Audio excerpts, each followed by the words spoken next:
All right, Mech Warriors, what about the Merlin? This was a question that I was recently asked. We're making our way through some mech reviews and various mech designs, answering that question because I'm in a unique place right now. It's only temporary, I assure you, where all of my mechs are painted. My Battletech terrain is painted. My vehicles are painted. So I'm looking to add some new machines to the mix. And from that perspective, it's a question of looking at the technical readouts and asking myself, based on player personality, based on what I see and what you see, what would this machine do? As a mech commander, you're going into battle, and here's the lance. And there's a Merlin in the lance for this vlog. How do we begin to approach it? And then, of course, that will see how it fits into the collection, how it fits into your playstyle, and if this is a mech that we want to acquire. So I have to admit, I consider myself pretty well versed in Battletech. I can't remember if I've seen the Merlin before. I mean, certainly never on the tabletop. I've never played it. I don't think I was aware of it. So an amazing suggestion, an awesome suggestion, because this looks to be a very, very interesting mech. And I say that in that it's interesting. There's always a first impression. You look at the artwork. I mean, it does influence things, right? I mean, ultimately the artwork is a visual aspect of the narrative, but the artwork has nothing to do with how the mech performs on the table. If we just kind of take that matrix and crunch those numbers, and we can interpret the artwork anyway. We see this with various battle mech designs of the classic mechs over the years. Looking at the Marauder, looking at the Warhammer, when they were unseen, but then to re-see them from a company that we can't name, the designs were radically changed, where you're looking and saying, that's not a Marauder. Well, like, Fritz, it's got two PPCs. It's got the lasers. It's got the autocannon, right? But it doesn't even look like a Marauder. What the heck?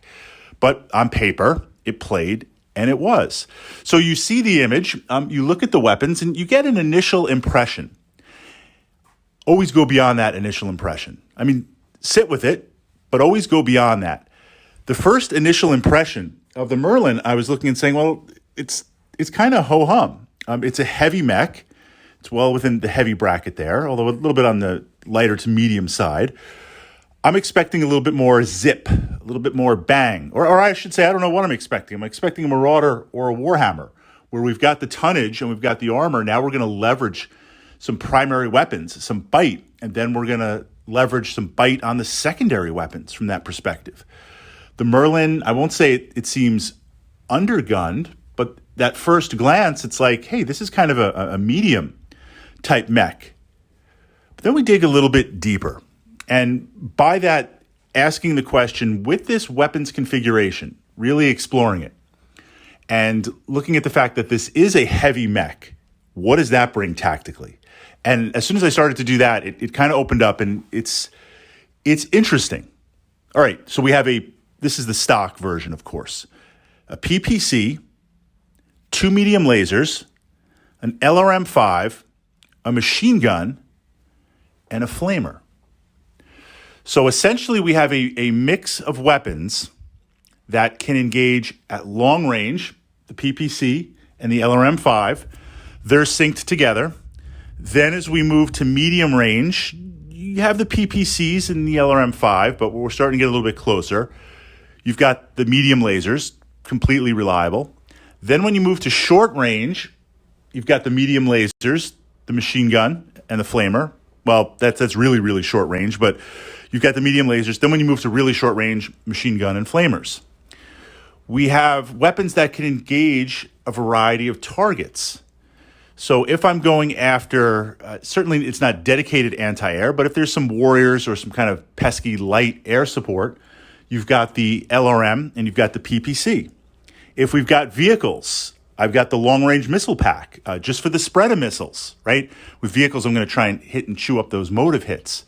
Against heavier vehicles, against mechs, certainly the lasers, the PPCs, the missiles. Against infantry, you've got the machine guns, and you've got the flamer. So everything in Battletech we kind of have something for. We have multiple range brackets supporting. The only thing we don't have, and I think it was a design choice, the only thing we don't have for a heavy mech is redundancy of weapon type. I mean, yes, we have the 2 medium lasers, but we don't have 2 PPCs. or 2 LRM packs. But we do have redundancy in weapons brackets. So here's a mech that can engage at any range, put down some dice, put down some firepower, is able to leverage itself and hold its own against any range and engage a variety of targets, combined with the fact that it's got the staying power of a heavy mech for a reasonable battle value, about 1,200. Not too high, not too low. I mean, I think that's pretty reasonable for what you're bringing in. So now, tactically, I see this mech as a great lance support mech. I would probably, in that case, take a heavier mech. If I was doing 2 heavies, a medium, and a light, or the other lance mates, I would tend to focus and specialize a little bit more. But the Merlin's there. It's a great mech to support a lance. And I also see it as a mech of opportunity where I don't want to necessarily mirror match things, but if I can engage you, since I have multiple range brackets and I have that ability, if I can engage you unexpectedly, unexpected engagement, meaning certainly if you deploy infantry, I don't want to pull off mechs to deal with that infantry, but I can send in the Merlin, right? Unless I have like a Vulcan or something dedicated, like Firestarter, dedicated to anti-infantry. If there is a medium mech that wants to operate at close range, I can engage you at long range, right? Looking and saying, I guess what I'm saying is looking at the piece on the table, the unit on the table that I'm going to engage and say, based on what this unit is, infantry, mech, vehicles, tanks, what range does it not want to be at? And let me, in my weapons bracket, try to engage and keep it at that range. So I see this as a workhorse, right? Just a solid, heavy workhorse type mech, an answer for everything, something at every range. The only drawback that I really see, and this drawback is found on a variety of heavy mechs, a variety of mediums, a variety of assaults. Lights don't really last long enough, but it is magnified the heavier you go. We are ammo dependent. We've got those machine guns, and we've got the LRM. That's one of the challenges with heavies and assaults. They've got a lot of armor, but based on the dice gods and based on the firepower, if you go to internals and you hit that ammo and it explodes, doesn't matter how much armor you have or what you're engaging. So but again, that's found on a lot of different machines. But that's the only thing, if I had to really take criticism, or if I had to look and say, to be aware of something, that is what I would find with the Merlin.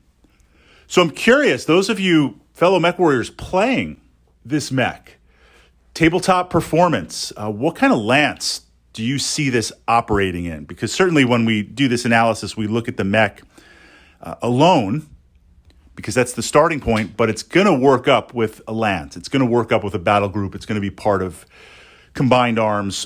How does it complement that? How does it work with that?